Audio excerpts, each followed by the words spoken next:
ეს ისეთი ინფორმაცია ერთ მოსმენაზე რო იდეალურად გაიგებთ და პრაქტიკაში უშეცდომოთ რომ გამოიყენებთ. რა განსხვავება what-სა და which შორის? What არის ულიმიტო, which არის ლიმიტირებული. რას ნიშნავს? What-ით დასმულ შეკითხვებზე პასუხი შეგვიძლია გავცეთ ულიმიტო შეუზღუდავი რაოდენობიდან, მაგალითად შევარჩიოთ რამე და which-ით დასმულ შეკითხვაზე ლიმიტირებული რაოდენობიდან ვაკეთებთ არჩევანს. პირველი შეკითხვა. What's your favorite color? რომელია შენი საყვარელი ფერი?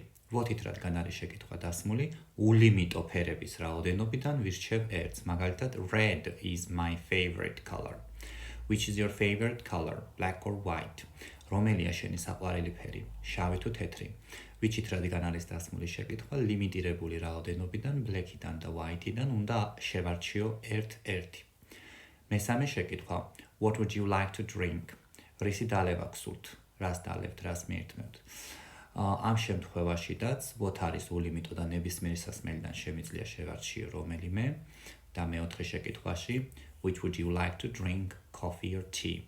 რომელს მიირთმევთ, ყავას თუ ჩაის? ლიმიტირებული რაოდენობიდან უნდა შევარჩიო რომელიმ სურს. მოკლედ, what არის ულიმიტო, which არის ლიმიტირებული. არ დაგვაუწყდეს ვიდეოს მოწონება და კვირდის გამოწერა.